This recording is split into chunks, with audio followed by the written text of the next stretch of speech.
مرتبك هاي شنو؟ ايه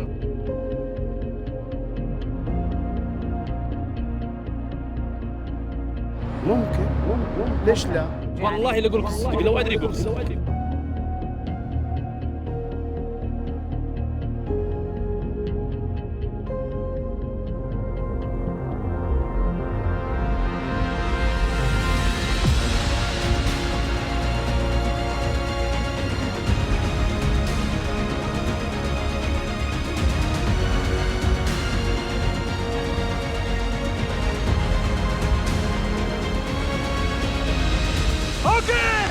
مشاهدينا الاعزاء، فتحت البوابات على بركه الله الى كاس امريكا اللاتينيه و150 الف ريال مفتوح الدرجات في ختام اشواط هذه الامسيه. كل سفير يقودهم مع النهايه من المساء. ما عندنا بطل. سؤال خطير. السعودي فزاع جاهم من يسار يخطف الانظار، فزاع الى خط النهايه. السعودي ولتفخر السعوديه بالانتاج الفاخر.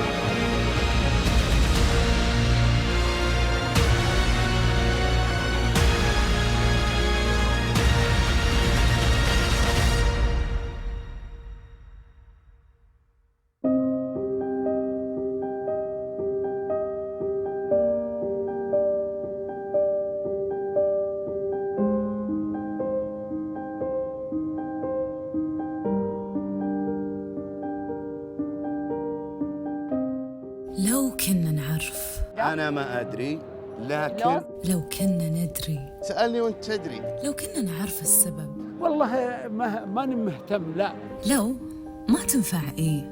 صح، كلامك صحيح. مهم نقولها أحياناً. انت كيفك؟ مهم نعرف إجابات. مش تبحثي عنها؟ قولي وأنا أقول لك الصدق. لو ما عرفناها بنظل في مكاننا واقفين. والله انا ما احب السوالف ولا ادري. لو ما خسرت مرة ومرتين. انت احكي شوي. لو ما تألمت مرة و10. أنا والله ماني بزعلان. ولو ما غلطت 10 و20. لا ما غلط. لا ما غلط. شلون بتعرف تفوز؟ يخطف الانظار، فزاع الى خط النهايه. شلون بتعرف تفرح؟ نعم صحيح. وشلون بتعرف وين الصح؟ وأقول لك حاجة ثانية. كل في قراراته حر، وكل يعرف يمشي وين. والله إني أكذب. بس الواثق عمره ما يرفض سؤال، يخاف بجوابه، ما يظل مكان بين الموجودين. والله ما أعطيك ولا حرف. كل في قراراته حر، وكل يعرف يمشي وين. ولا تخلوني أكرر كلامي بعد مرتين.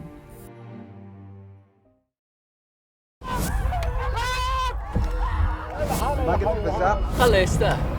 انا طاق الفرس استرد وانا معلمها استرد ونزلني منها. آسفين الله يرحمه. ايه مشي خلاص بيعزل النادي. ابنة فلاشي بول بكل قوة ترمش على خط النهاية. هنا السيف الصارم، تدريبات نافس بعيلة خط النهاية. السعودي فزاع جاهم من يسار يخطف الانظار، فزاع الى خط النهايه. يعني وانا ماني نايم. رديت علي ما رديت، مش ما رديت، مقص جوالي صامت. والله أول شيء نبتدي فيه شنو؟ عقب القرار اللي أمس اللي المزاد السنة هذه في 3 أشواط السنة الجاية، شوط بالطائف وشوطين بالرياض، شواط الرياض 650,000.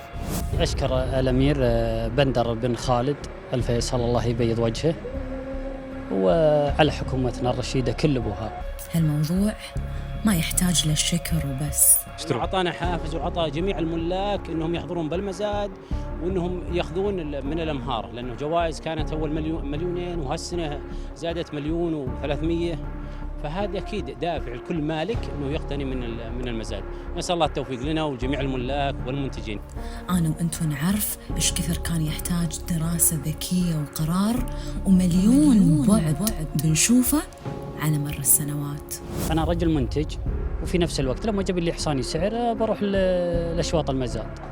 هذه مهمة جدا لنا أصلا، فهذا تدعم الإنتاج، وأنا أقول بيض الله وجه كلمة على الدعم هذا. وهالشوطين بنشوفهم الآن.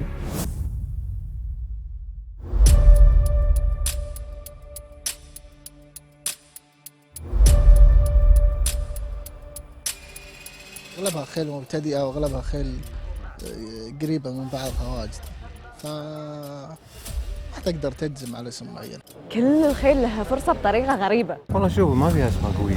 الأسماء حول بعض، بس في أسماء مبينة أسامي، في أسماء جاية ثاني رابع.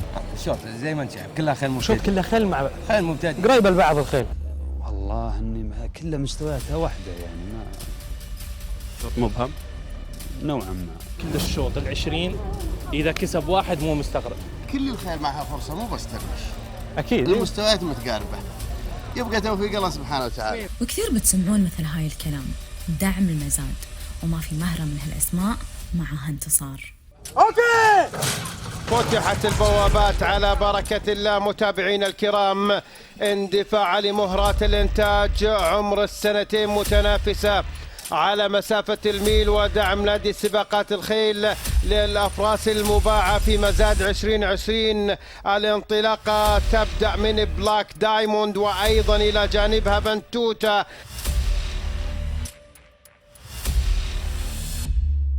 شاهدناها الأسبوع الماضي في كأس كلية الملك خالد، ما حققت مركز. صح. هل هو كان تجهيز لها الشوط؟ وهل أنه بنشوفها كمفاجأة لها الشوط؟ الله كريم إن شاء الله، توفيق من الله عز وجل. شركتها الأخيرة كانت تجهيز الشوط المزاد؟ لا ما في شاركت وبظروفها وأعطت اللي عندها. اليوم وش بتسوي؟ أنا ما نعلم الغيب.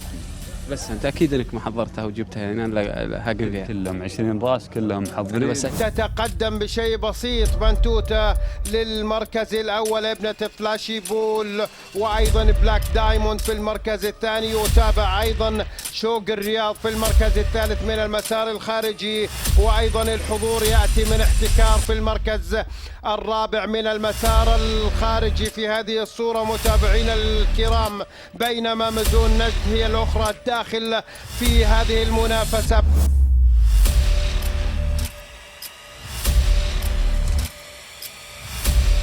شاء الله تقدر عليه. تقدر على من؟ تقدر عليه في الشوط كلهم، ما في أحد يدخل شوط إلا هو مرشح. يعني هذه الخيل، هذا اللي يعرف الخيل يعرف إنه ما يدخل شوط وهو مضمون. بتقولين أبرزهم من؟ كلهم. لا لازم في أحد أبرز. والله الشوط اليوم الحظوظ كلها متساوية. ما كان في أميرة كاليفورنيا لو دخلت هي اللي ممكن تكون أبرز. أقدر أقول إن ترمش من أبرز الأسماء ولا لا؟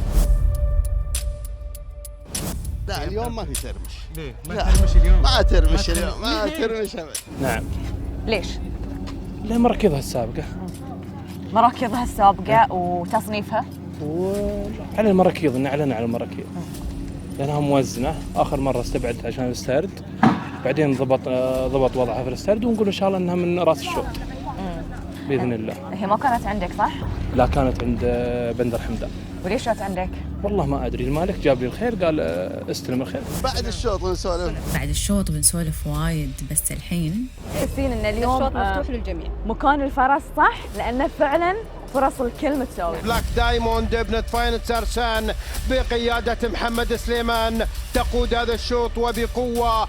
بنتوتة تأتي في المركز الثاني، وأيضا الحضور قادم من احتكار في المركز الثالث الآن من المسار الخارجي، وأيضا القدوم يأتي على ما يبدو في هذه الصورة من بقية الأسماء تتقدم. إذن هنا أسهم تتقدم. عندك يا عند بندر أسهم شوفي إن شاء الله تمشي قريب يا رب يا كريم، تمشي هالحين ثالث. اي واحد تساليني بيجاوب. الاثنين. اسهم ولا ترمش؟ ودك ترمش اسهم ولا لا. ترمش؟ لا أنا أبي أسهم. اي بس من اللي ماسكها يعني؟ الوم من؟ الان الاسبوع ذا مسكها بندر. تبدلون كل اسبوع يعني؟ نعم كل اسبوع واحد. أسهم يلا.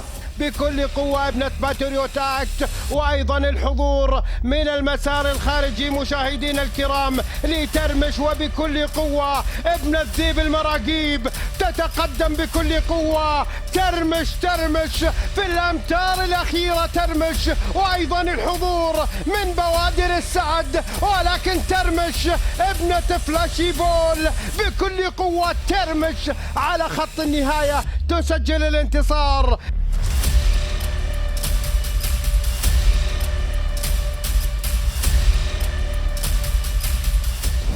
ها؟ يلا ما عليه ترى احنا اخذنا الشوط. خذت انا الشوط وناهض خذته. ضرب واحد. انت وناهض واحد. اسمعي ايه انا صريح وبعطيك اكشن كويس. والله اني اكذب، لا ادرب اسهم ولا شاك ولا كلها يدربها. ندري. رحت المكان الصح. هالحين انا جيت معك. ايش تبي هالحين ايش تبي؟ نبي أشياء وايد بس نرجع شوي. هلا ومرحبا بندر. اهلا ومرحبا. مساء الخير، مساء النور. كيف حالك؟ فاقدينك اليوم. والله طول عمري اعطيتهم فرصه. اليوم شفنا ترمش بس ما شفنا بندر. ليش؟ اللي يقول لك انه يعني بندر شوي مهمل مع الخيل. بندر قدم نتائج مع الدكتور وفاز واموره زينه. قاعده عندك ما في احد ياخذ خيله الا في خلل، في تقصير من المدرب. تتعب فيه موسم كامل وتيجي في الاخير ياخذ رزق واحد ثاني. بندر حمدان شفناه معك الموسم اللي طاف كاس الخيال المتمرنين على نفس موضوع هو اللي سبب المشكله بسبب العوار انك شلت الخيل. لا ايش دعوه، لا الخيل تروح وتجي وكل الخيل تتعور. لا ابدا والله. اجل عمرك شفت مالك جلس عند مدرب واحد؟ بندر قدم نتائج مع الدكتور ولا ادري وش الخلاف اللي بينهم، بس جتني خيل وانا استلمت. او ان المالك كان بعد خايف من كثره المشاكل اللي موجوده عند بندر في البوابات. ما دخلت الاسترجي ابويا الحفله اللي اخذوا فيها. زعل الرجال جاء، حتى لو قابلته انا ما حاحكي له يعني حاجلس مع رفيقي. عز علي وعز علي انت حمدان. صح. لكن الزعل خلاه يجي ياخذ الصباح بدري الساعه 8 وانا ماني نايم. دق علي ما رديت، مش ما رديت، مقفل جوالي صامت. اتصل على ابويا حتى ابويا اعطاه الخيل. يعني انا لو كنت موجود، لكن سعد زعل وسعد غضب، سحب الخيل كلها، سحب 7 عروس مش بالترمش بس. انا ما شلت الخيل منه. حلو. انا وديت الخيل مدرب ثاني. ما شلت الخيل منه. ليش؟ دور الخيرات. هذا هو يعني شفت فيه شوي ما في توفيق ممكن او ناقص. في ناس يحبوك يدقوا لك دقه طيبه، وفي ناس ما يبغوك يدقوا دقه بطاله. فهو راح قابل الناس اللي ايش؟ اللي ما يحبوا بندر بصراحه. اللي ما يحبوا بندر وعطوك دقه بطاله يعني. لا ولا واحد عاقل يجي يقول لرفيقه ما خيلك ماشي مع بندر ممتاز، ليش تشيله؟ لو واحد صالح. انا يا بندر لو يجيني واحد يقول حطني في نفس الموقف ما اخلي حمدان يشيل خيله من رفيقه. ليه؟ لانه يا اخي مبين الخيل عنده. ليش يشيل؟ محقق نتائج. ايوه لكن لو ظليت في مكان واحد ودخلك تبقى على نفس الشيء ومكانك هو مكانك بتبقى مكانك نفس الشيء ما تغير. اي لكن لو قالوا تعال نبي نوديك في مكان ثاني ترى بتبدع فيه. تغيير يعني ما له علاقه ترى في شيء. تبي تشوف المكان الثاني. طيب وش اللي تغير مع ترمش اليوم؟ ما تغير ولا شيء يعني ترمش لو هي عندك اليوم تسوي مثل كذا؟ لو انها عندي تكسبها بعد من كذا. اوه معقوله. طيب يوم عندك شفناها رابع. والله انا متعاهد انا وناهض اننا نسوي شيء. بس عاد تكسب ما تكسب اليوم بكره بعدين ما ادري والله، بس اننا كنا متعهدين نعمل شيء. سويتوا اكبر شيء اليوم. عاش. اكيد كان في تخوف شوي ان ترمش توها جايه عندك، وتعرف يعني الخيل سنتين، يعني تغيير جدا يكون صعب، بس ان احنا نشوف هاي الاجواء منها يعني يحسب لك وايد ترى. لا ما هي راكبه زي ما تركض عندي بصراحه. انا اقول لك ليلى انا عارفه وعارف كل شيء، وهي عارفتني وعارف الرتمه، راكبه عندنا. تدي عليها كويس، اسمع الكلام اللي اقوله، لكن الرجال هذا له 7 ايام ما يقدر يسوي شيء فيها. الحمد لله، هذا توفيق الله. وما رميت إذا رميت ولكن الله رمى، توفيق الله سبحانه وتعالى. الفرس كسبت من طيبها مش من المدرب، بالعكس المدرب الجديد رداها جابها زي الاولاني. بندر هو شوي ما ترى ما شاء الله عليه حماسي انا ركبت عند بندر، هو بندر خله يستاهل. انا طاق الفرس استرد وانا معلمه استرد ونزلني منها. لكن ترى طلع من عنده دكتور حمدان، دخل عنده وغاد ثاني. صح؟ عادي. جاك ماجد مهل.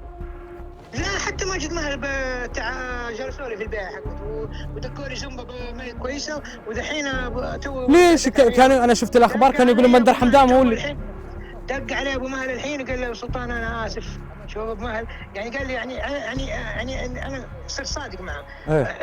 البيع اللي كنت بشتري له هي ترمش وحصان ثاني، فطلع كلامي في محل الحمد لله. قال لي يعني ترمش كنت تبيها رجل اعمال ماجد مهل. نعم الله. ليش فركشوا الصفقه؟ 300,000 وكانت باخذ الوب 150. ايش رايك في الاخلاص هذا؟ والله حلو، بس ليش فركشوها؟ عاد الحبايب اللي يكرهوني نفس اللي قابل حمدان. يعني احنا شفنا الاعلان، شفنا اعلان بندر حمدان صفقتين الماجد مهل. واحد اتصل على ابو مهل الله يسامحه وقال له الخيل ما تسوى. يروح سبين يجي بداله 80 واجد ان شاء الله.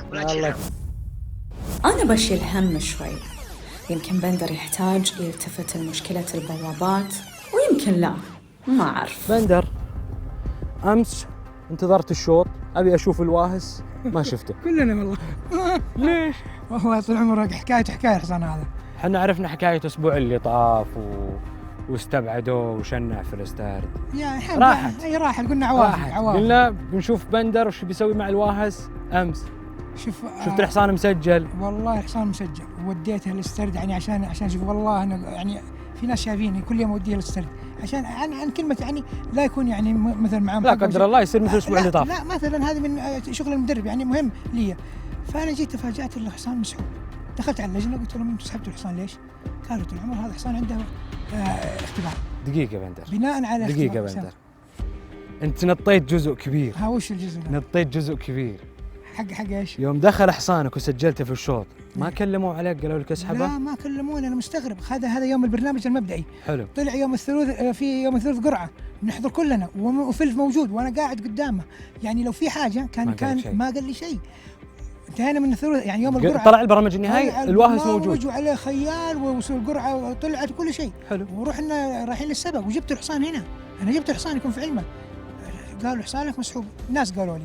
دخلت على اللجنه قالوا لي سحبنا لانه عنده اختبار. تعال كذا انا الخيل جايت عنده اختبار. طيب اذا كان عنده اختبار ليش يدخل برنامج؟ لازم هم يبلغون عاده لما يكون عندك حصان يرسلون رسائل على الجوال انه عندك اختبار، حصانك عنده اختبار. هذه طبعا ما جاتني رساله ابدا. انا اوريك جوالي يعني ما في لا رساله ولا شيء. فيعني الرساله سمعتها جتك امس بالليل بعد ما سحبوا الحصان. فانا سالت انا بعدين قلت يعني الحصان يعني ايش كان مشكلته الراعي الاسترد اللي هو الحكم حق الاسترد؟ قال والله ما عنده توقيف، اللي انا خابره انه يتاخر في الدخول عشان شويه نرفز الحصان بعد. فهذه موجوده عالميا موجوده. يعني عندنا هنا يعطوك تاخير ليش؟ عشان ايش؟ حصانك يتنرفز. يا سلام عليك. طيب اجل ليش تشطبه؟ عشان ايش؟ عشان فيلم ما هو راضي عليه؟ لو هي على كيف فيلم. انا بعطيك سالفه، كنا قبل 5 سنين او 6 سنين نقعد حتى في كاس الملك عبد العزيز 10 دقائق عشان ندخل الخيل. الان احسب لهم دقيقه الخيل ورا الستارت او دقيقتين كل الخيل داخل منطقه. ولا ما يدخل؟ كان مره من المرات الملك عبد الله يرحمه موجود بالمنصه وقاعدين ننتظر الخيول قاعده تدخل، ولا دخلت قعدت الى ربع ساعه الناس قاعده تدور وتحتري والناس قاعدين بالمنصه ينتظرون. تخيلت؟ شفت النقله اللي صارت. معناته النظام الجديد معناته انه صار اختبار الاسترد ومطالبه الخيل ومطالبه المدرب انه من ضمن التدريب والتشغيل انه يدرب حصانه على الاسترد. خدمت كثير الخيل بالاسترد يوم الصباح. صح. ما عندي مشكله لو انه ما يدخل. انا اقول لك معليش انا والله مع النظام، والله مع النظام، ولكن حرام انك تحرمني جائزه المره الاولى وتحرمني من جائزه المره الثانيه. يا اخي ده الحصان وراه برنامج، وراه ناس، وراه يعني مو صحيح. يعني خلينا بسالفه الواهس الحين. سوالف واجد. ما كلموك الاسبوع ذا؟ ما قالوا لك شيء؟ لا تكلموني البارح طبعا. حلو. ارسلوا لي رساله في الليل ان الحصان بكره عنده اختبار على اليوم، وجبتها اليوم السبت. اي والله جبتها اليوم وما نجح، يعني عارف لانه بيسوي نفس التعليقه وقاموا بالفيل قال رجعوا. شنع بالاستاذ. اي يا اخي ما يخالف. اليوم انا ماني زعلان على والله. شوف والله رحت سويت لها انا اختبار في الجنادريه، الحصان داخل، اوريك ترى فيديو كامل. ورني اياه. الحصان داخل يعني، بس يعني المشكله يعني اليوم سقط بالاختبار. جاء ما هو خلاص يعني ما خلينا من اليوم، لا تحاسبنا على اليوم، انا اتكلم عن الاحزاب اللي قبل اكيد. اللي قبل ايوه. عشان تجيبه كل يوم سباق يا اخي جننتوا انت. هذا هو بعد ما اليوم وديته. يقول اذا صرت موجود يدخل، انا وراني اياه. يصير له موجود يخاف من النار، يقول الخيل لازم يجي بستريه. يقول الخيل تخاف مننا يا بندر. طيب تبي تخاف منك البس ستري والبس بدله وروح. روح مع الخيل الاستري. انا اختبر لي اياه يوم الاثنين يوم الثلاثاء، اختبر لي هناك بايام التمارين. يوم السباق الحصان مشوش يا اخي، انا مشوش والسايس مشوش والخيل الحصان مشوش، وامس جاي الحصان، وامس جاي يعني. تقول لي بالليل بكره عنده اختبار. ايوه لازم يسقط يا عمي، يسقطين. واللي صار بعد هالكلام ارسلوا لي قالوا لي الربوع هذا حلو ونفس ايه. هذا الكلام قبل 3 أيام، قبل يعني يوم الاحد ارسلوا لي رساله. حلو. يوم الربوع الصباح الساعه 11 دق علي اسمه وليد قال لي لا تجي بالراسين. ليش؟ قال لي بيجيك رساله. ارسل لي رساله بعدها مكتوب في الرساله يا حبيبي انه طالما انه الخيل اختبرت في اليوم الفلاني ما لحقت تختبر الا بعد تعدي 7 أيام. طبعا هو من اليوم اللي اختبر فيه الواهس شوف. حلو. الى اليوم الربوع يكون 7 أيام. طيب ليش ما يختبره؟ خليني اكمل لك. يقول يعني لازم تخلص 24 ساعه، ممكن خلصنا من الواهس. ليش تشمل لما اقول لك انه الخواجه جالس لي ليش تشمل رصاص ما اختبره صح ولا لا؟ صح. انت حطيت الرصاص. انا حصاني هذا ما تم 7 أيام. طيب رصاص ما قد اختبرته، اختبره. ما قد اختبر. يا سلام عليك. اعطوني موعد وبعدين يغيروا الموعد. يا اخي ما الموضوع ايش؟ هذه المشكله يعني المشكله صادف انه الخواجه معايا، ما انا وياه ما احنا حبايب، فراح مخلد الله يسامحه ولا مخلد احبه ويعزني واعزه والله العظيم. يعني اشوف ترى انا ما اتكلم على ابو بندر، والله العظيم احترمه ويحترمني حتى حلو. في اشياء اي نعم، لكن اخذ خاطر الخواجه لانه معاه في العمل مهما يكون ما بيجي في صف بندر. يصير اترك لكم التحليل، يصير انتم تحكمون من الصح ومن الخطأ. الحين هم موضوعين. بندر عنده مشكلة في البوابات واضح، اللجنة ليش تصرفت كذي وما كانت منظمة. أعتقد بندر يستحق جواب الحين. أحس نسيتوا ترمش ونسيتوا اللي توه صار، بس أنا ما نسيت. سيناريو سباق، يعني أنت لو تشوف اليوم الشوط وتقول لو كانت أسهم مو موجودة بنشوف هاي الفوز بعد من ترمش بنفس الطريقة؟ أسهم لا، نفس الفوز لأن أسهم مشت على شعبتها، ترمج مشت من وراء على شعبتها، يعني كل خدم نفسه، يعني ما في أحد خدم أحد. بس لما بترجعون تشوفون الشوط مزون نجد بتقولون في شيء ما خدمها؟ لا ما في كان خطأ في الشوط، بالعكس الفرس جت دخلت اليوم هي مليانة، بس ان الفرس ما رضت تبدل مع الجوكي. ليش؟ هذا اللي احنا لازم نعرف موضوعه. ليش؟ لأنها تبدل معي في الشغل يعني تعرفون شوط 2 سنين والتحليل فيه للأول فقط ممكن يكون منطقي لحد كبير، والحلو انه في كل الاحوال بنشوف هاي الفوز من ترمش. الضامن من 800 وانا ضامن الحمد لله المكسب، لاني شفتهم كل ابوهم مره يعني من استرد ماشيين وواقفين قدامي. طلعت فرس كانت فرسي ضايقوها بالبدايه من 800 ضايقوها سكروا عليها، طلعتها من برا وما شاء الله تبارك الله استجابت معي وراحت خلت. الحمد لله. اذا الشوط هذا بنشوف. والله عاد بندر كان زعلان يعني باسهم من بندر من ابو سلطان يستاهل. ابو سلطان جاء ثالث ورانا ورا بوادر السعد. ليش بهالشوط بالذات اسهم سجلت باسمك؟ الرجل عنده خيل كثير 10 رؤوس ولا بيلفت انتباه، جاء الحمد لله اول وثالث فضل من الله. ما يبي يلفت الانتباه حق شنو؟ يعني الناس تعرف بعيون لو ما سوى شيء وقالوا 10 رؤوس قالوا هذا كيف مدرب داخل ب5 رؤوس هنا 5 رؤوس هنا ما سوى شيء. اعرف بس العالم الحين ما شاء الله في الفروسيه جدا اذكياء فيعرفون اذا هي باسمك هي عندناهم. لا المدربين والملاك. أنا ما أعترف شيء اسمه عين. المدربين والملاك عندهم فوبيا العين، خايف من العين، خايف من أنا ما أعترف شيء اسمه عين. لو في عين طيب اللي أخذ كأس السعودية كم دخل؟ 10 مليون دولار. يلا وين العين عنه؟ ليش العين ما تجي الحصان كديش يقعد آخر راس؟ زين هو يعني يمكن يبي يخلي الناس ما تنتبه حق اشياء، بس بوجود اسمك مع اسهم هالشوط الناس يمكن تفكر في اشياء ثانيه. ممكن القرعه، ممكن الزحمه، ممكن الناس شفنا من الصباح وإننا نشتغل. وأقول لك حاجة ثانية، تفاءل باسمي. مرة سجل الحصان باسمي كان موقوف. أنا عندي بطاقة بموجب النظام، يعني أنا ما علي من أحد. لو الأمير الحين هذا هو أقولها قدامه. أقول لك الإشاعات شو تقول؟ وش تقول؟ أقول لك الإشاعات تقول إيه؟ يمكن اليوم ناهض ما أعطي أسهم شيء وخايف إنه يطلع فيها، لذلك اليوم بالذات سجلها باسم بندر. لا والله شوفي أسهم. خذوا التحليل.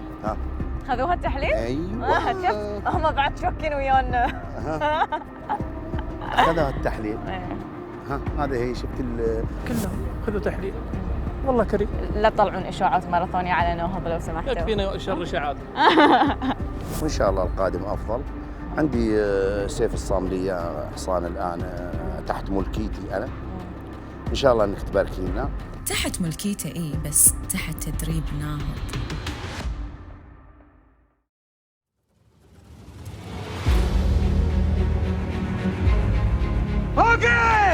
اندفاع مميزة لعاشر الأشواط والشوط الثاني من دعم نادي سباقات الخيل للأماري والمهرات للأسماء المباعة في مزاد 2020 على مسافة الميل. النصف مليون تنتظرهم. من يستاهل ياخذ النص مليون؟ والله اللي أشوفه أنا حصان اليوم بن هضبان على ما أظن. عاد إن شاء الله بن هضبان يكون يعني كفو مثل إعجابي. الله كريم، نتمنى من الله سبحانه انه يكفو. لازم يكون كفو نفس ان شاء الله، نطلب من الله، بس الخيل وجهه من عظام ما تستحي بالهضبان ولا بغيره. بس مجرد ان انا اعرف ان انت كنت تبي تدخل اعجابي في هاي الشوط شوي خلاني ارجع خطوه ورا عن بن هضبان.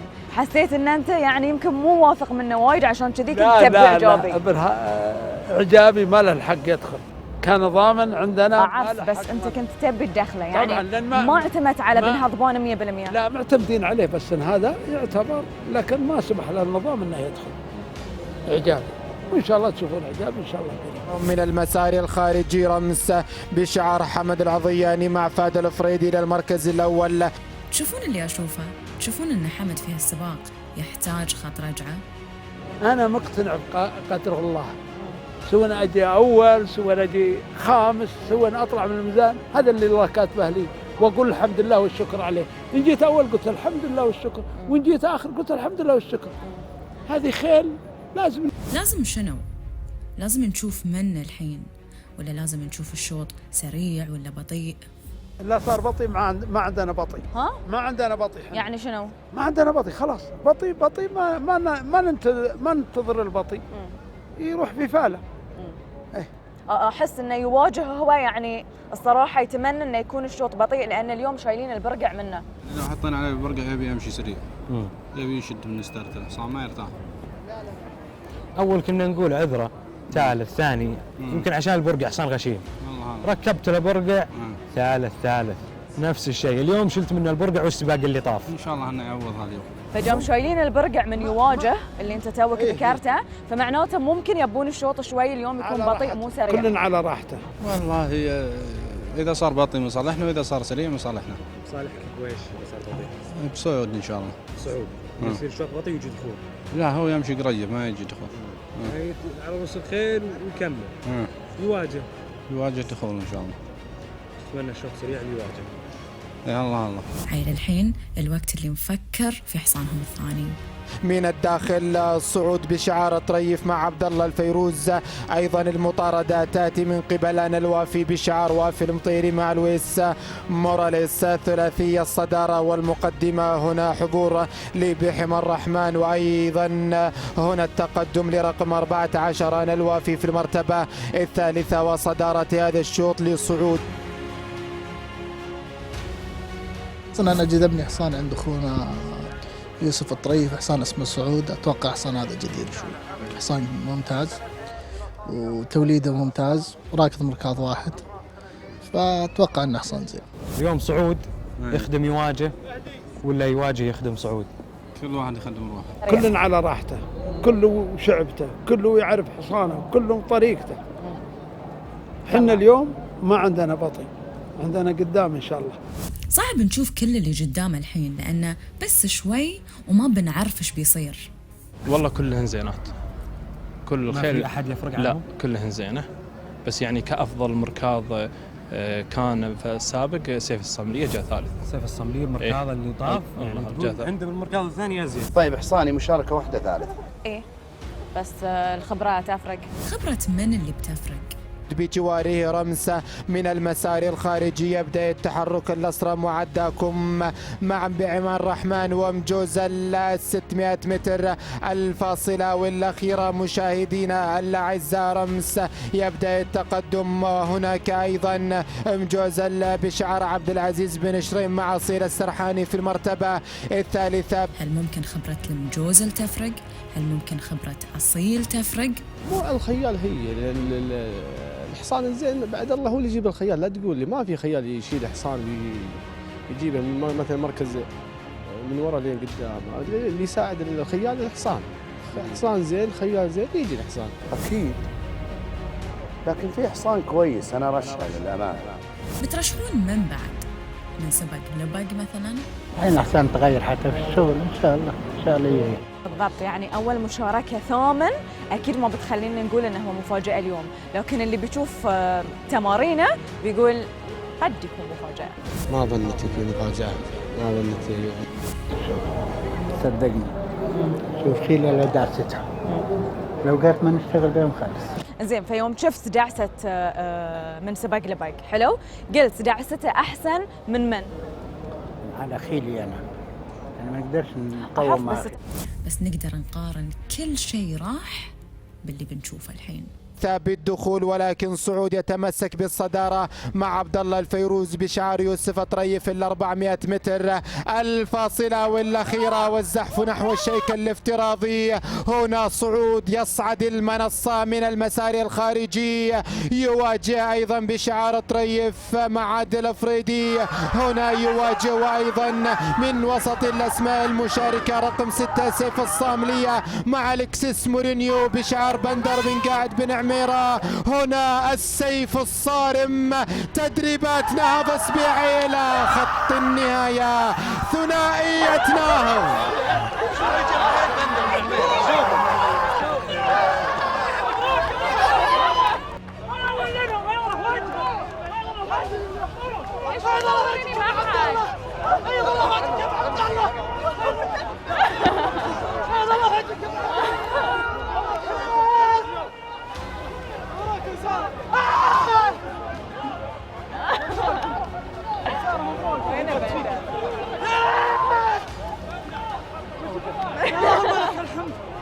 اللهم لك الحمد. يس وجه خير. مبروك يا حبيبي. على عطلك انك كفو، على عطلك انك كفو، عليك زود انك كفو، عليك زود. مبروك يا عبد الله. الحمد لله. ما شاء الله راحت خلاص. مبروك يا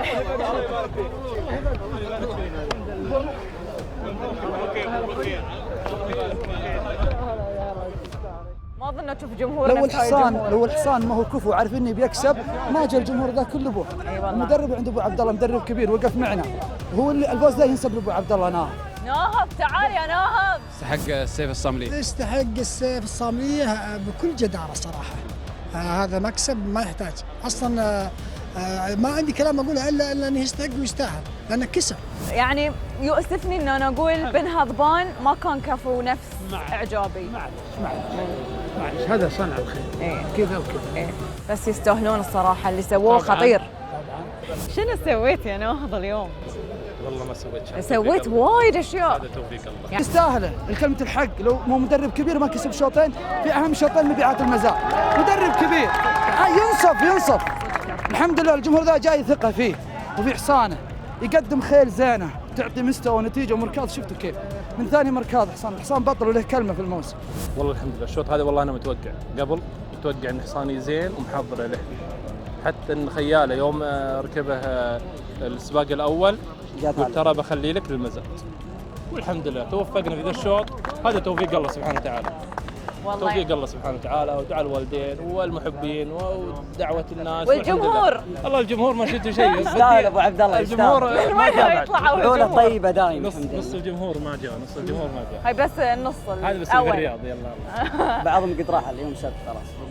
بس والله يعني خوش صفقة من عند بندر انه اخذها الحصان. والله بندر شريه من المزاد. ايه شريه من المزاد قبل، وترى اكثر خيلنا ان يا بندر شراكات. وناهض انا اعتبره اخو، يعني مو بيني وبينه عمل او كمدرب او كذا، لا اعتبره اخو، ويامر على حلالي اللي عندك كله وانا امر على حلالي، وانا وياك كل يوم سوا. والحمد لله ترى الشراكه مبروك. هذا المكسب، هذا الناموس. الحمد لله والشكر. بندر انا لو بسأل قبل باشواط دعم المزاد كنت تقول والله انا يمكن اشتري خيل من برا. اليوم عقب هالشوط هذا ما تغير وجهة نظرك؟ لا انا اعلنت مليون ريال باذن الله لهالمزاد بعد فوز سيف الصاملي. قبل الشوط كنت ما ابي اشتري لان عندي فرس قعدت ورا. لكن بعد الشوط سيف الصاملي عوضك ان شاء الله، واعطاك تفاؤل انك تشتري.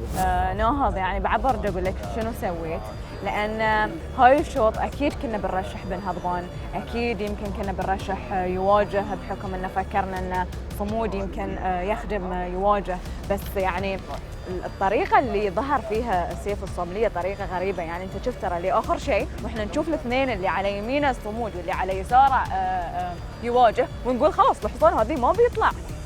انت شفت شلون طلع؟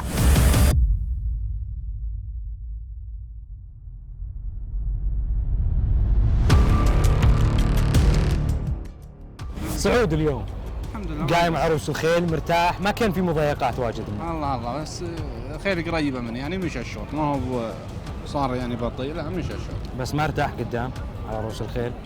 ما هو بذيك الراحه، مشى الحصان على هواه ومشى كويس واموره تمام، لكن برضو قدم مستوى زين. يعني يجيك شوط ارتاح مرها، قام مرها الله يستر عليه. الله قام مرتهي، لكن قدم مستوى.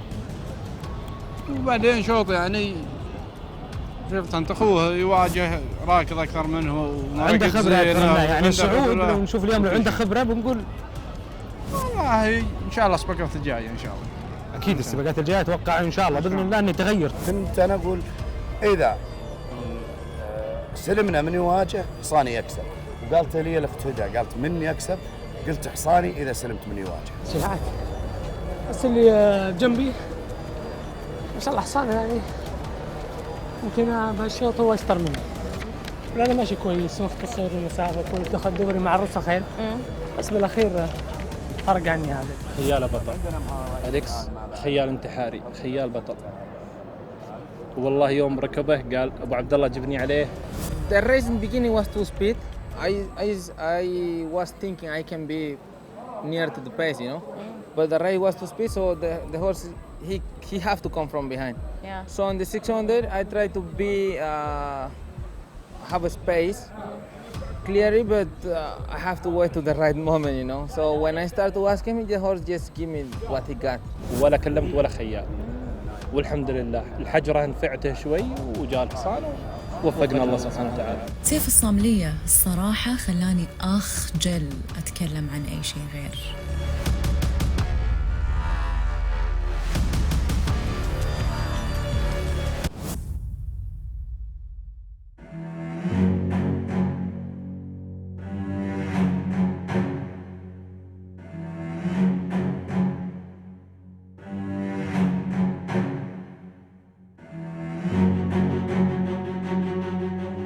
شوط كاس امريكا اللاتينيه. والله الشوط حريقه صراحه. والله اني قاعد علشان الشوط هذا. ومن فينا ما ينتظر هالشوط؟ انا اشوفه اقوى شوط من بدايه الموسم هذا. بس يصير نعرف ليش؟ نخبه السرعه كلها تجمد، فحصان اللي بيكسبهم اليوم لا تستغرب تشوفه في امسيه كاس السعوديه في شوط السبرنت. وبين هالاسماء كلها مفروض نرشح من؟ كلهم اقوياء. معقوله ما نقدر نرشح؟ معقوله؟ اليوم اللي يقول لك انا رشح ما عنده سالفه. صعبه. هالقد الشوط صعب؟ اول سنه يعني توفر شوط للخيل السبرنت بالمملكه العربيه السعوديه. 1200 اول سنه، هذا اول شوط ترى. يعني اليوم اللي بيكسب بطل السبرنت. مين تتوقع؟ والله كلها كفو، ما تقدر ترشح. هل ما نقدر نرشح بس لأنه فزاع آخر 3 مشاركات ما تذوق طعم الخسارة. ايه وبهايف نفس الكلام، اخذ 3 مشاركات وباوقات ممتازه. للامانه كسر وقت بوقته. شوف حسام الغريبان اختبار لها الحين. فاتوقع الاحمر اليوم بيحاولون انهم يحدون من خطوره بهايف، انهم يطلعون مع الخيل يعني كل سفير وزامره عشان يخدمون كينج سليبر وفزاع. سامورايز اوت. سامورايز نوت. ما اتوقع لها حاجه في الشوط. ما احتجتوها. ما ممكن كانت تساعد في وجود خطة ما؟ لا ما اتوقع.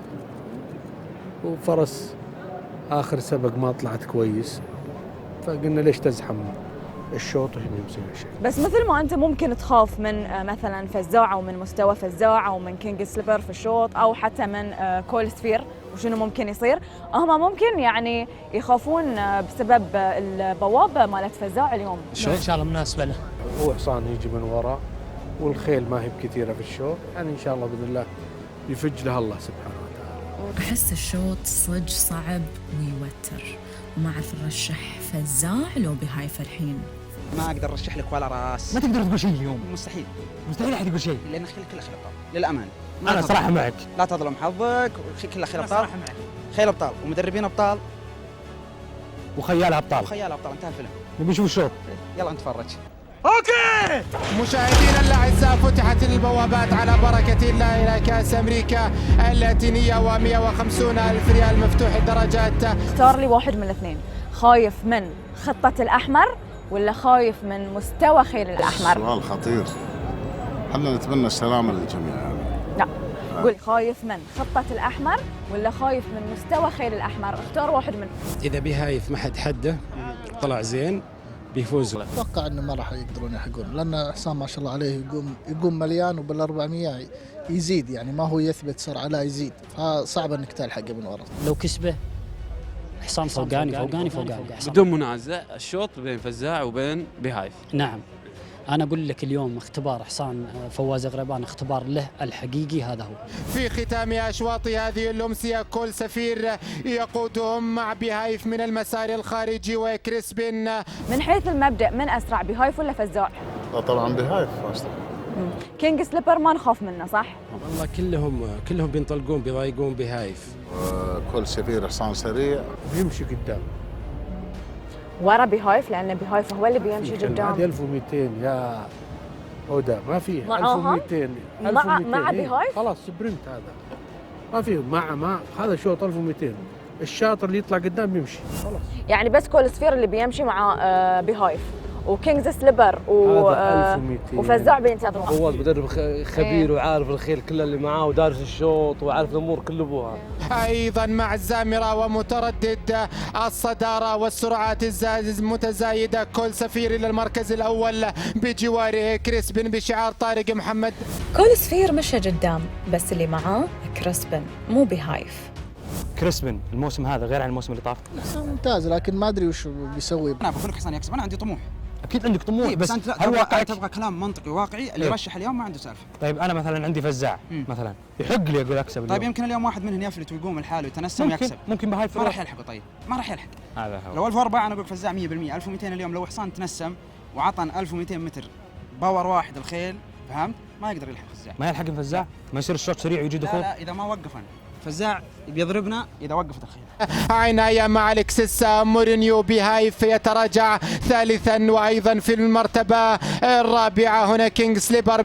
والصراحه من اللي اشوفه ما اعرف اذا اقدر اقول صعب بيكسب بهايف. ان شاء الله ان كلهم زينين، هو فزاع حصان مرشح، احنا نطمح ان شاء الله ان حصاننا يقدم مستوى ويتغلب عليه. شوف حصان غريبان اليوم لو كسب الشوط فرضا، لو كسبه هذا حصان فوقاني خلاص، ما في احد اعلى منه. ومالك والله ليش والله العظيم اني اقول الصدق. خلاص حصان بكره عندك كاس السعوديه في شوط اظن مخصص لل 1200 مبلغ وقدره، يعني اظن 100 مليون دولار تقريبا كذا. هذا حصان فوقاني، بس انا اقول القريب له الفزاع. يعني رقم واحد بهايف، رقم اثنين فزاع. لا فزاع والله بين فزاع وحصان غريبان للامانه، الاثنين كلهم زينات. رشح والله فزاع. ما شاء الله تبارك الرحمن، والله يجعله ياخذ الكاس واخوانه يمكن يخدمونه ويوصلون في نفس الوقت، وفزع كفو ان شاء الله. بشعار سمو الامير فيصل بن خالد بن عبد العزيز. ايضا هناك بن سيفيا دوتش بشعار ابن موسان العتيبي كريسبين الى المركز الاول. يغادر كل سفير ولكن يحضر بجواره جفتد ماستر وكينجز سليبر الى المركز الاول. كينج سليبر مع أوليف بيليه العالمي يتقدم. فزاع من المسار الخارجي السعودي يبدا التقدم، ولكن كينج سليبر بشعار سمو الامير فيصل بن خالد السعودي. فزاع جاهم من يسار يخطف الانظار. فزاع الى خط النهايه. ناموس من قلب. الله يطول عمرك. شكرا الله، تستاهلين الخير. الله يطول عمرك. فزاع يعني حصان من نوع اخر. فضل من الله سبحانه. ما شفت السبب. لا تقول لي حق الامسيه كينجز سليبر، لا تقول لي احد غير فزاع. لا لا ما قصر كينجز ما شاء الله. لا لا لا فزاع. اي ان شاء الله. اسفين الله. كفو يستاهل صراحه، وادى اداء جميل جدا. فزاع بطل. وانا قبل الشوط قلت انه يعني مو انت تقول انه بيقوم قدام او ما يمكن ما قلت، بس اني انا تهيأت لا هو بيتبع اخوانه دائما يتبع اخوانه فزاع. حتى يوم تقول عبد العزيز تسأل قبل شوي تقول ما خفته، لا هو كذا شعبته. بس ما كان نتاخر. لا بدايه دخول الدوري حساني هو يجي دخول ما تاخر. بس تاخرت بزياده. الحمد لله هو كسب ما شاء الله بطولين او 3 اطوال، يعني ما يعتبر تاخير. بس حساني هو شابت انه ينتظر. عارفين ايه بالممشى من بدري، لازم نخليه ينتظر شوي يسخن وبعدين يعطي اللي عنده ان شاء الله. بس حسان ينام ورا يحتريك لين تموت ويجي مرتاح. لانك ميت انت، هو يمرك واقف. صح. انت خلاص طلعت اللي عندك في البدايه. يعني ما شاء الله تبارك الله. حسان شعبته ممتازه، حسان عند مدرب بطل. ما شاء الله. بطل ادلي عليه. اليوم عبد الله انت صدق كنت وايد ذكي في عدد الخيل اللي دخلتهم في الشوط، في التحكم والسيطره اللي انت سويتها. يمكن ترى اللي كان بيتكلم عن الشوط قبل بيقول يمكن بيهايف اسرع، بس اليوم احنا اكتشفنا ان ترى بيهايف مو قد هاي الخيل. لا بهايف بطل، ما فيها كلام. بطل يا اختي فداء، بهايف بطل. بس اليوم الله وفقنا سبحانه وتعالى يعني بهاف لما تحط 1200 مرعب. هو صح مرعب، بس ايش صار معاه؟ على الاقل مركزه يكون ثاني مو برابع. والله مشى؟ والله الظاهر مشى. ليش يمشي فواز؟ لا صدق مشى؟ اي والله مشى من هني خلاص؟ اي مشى خلاص بعد بيعزل النادي. مشى ولا لحم موجود؟ اقدر اروح اتكلم. شنو صار؟ ما قاعده اشوف ترى. ما صار شيء. يعني انا اللي اشوفه انه هو قرر انه هو ينتظر وراهم بس. يجي الخير قدام ان شاء الله. في شيء ثاني انا ما قاعده اشوفه؟ توقعت انه يكون افضل. اول يعني توقعتها ثاني والله فزاع. بهاي توقعتها ثاني والله فزاع. اليوم اقدر اقول اللي صار مع فزاع كان 100% خطا لويس، او 100% بهايف مو قد الخيل اللي كانت موجوده اليوم. الحمد لله بهايف ان شاء الله قدهم وقدود، بس خطا لويس يسحبها ورا شوي زايد. Probably was my mistake because I tried to hold him, not to go fast with them, so I can come in the last 400. But you know, if I knew that there is coming in his face and he will stop up, I'm gone. You know.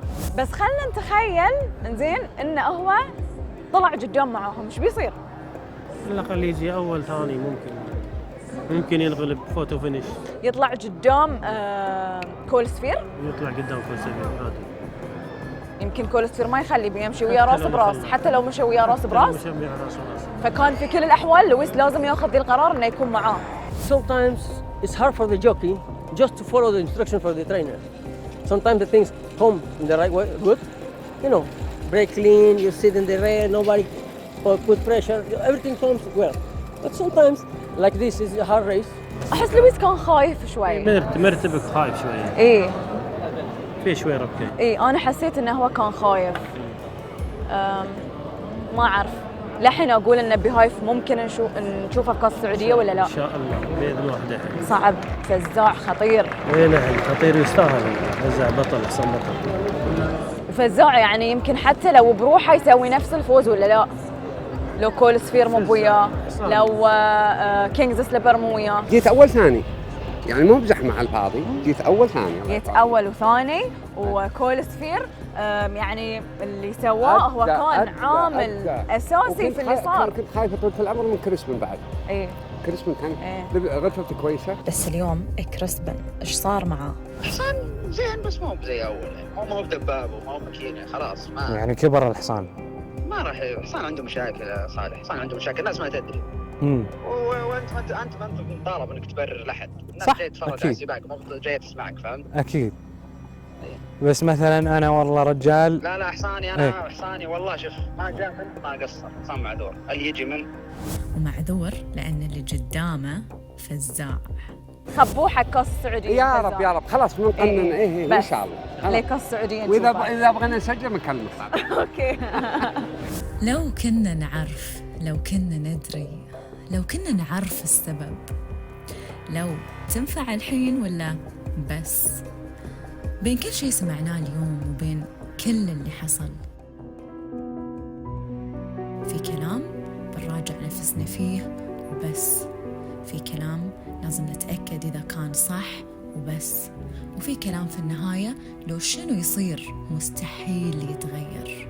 فالنهايات ليست إلا بدايات، ولكل سباق بداية أخرى عند أهل الخيل.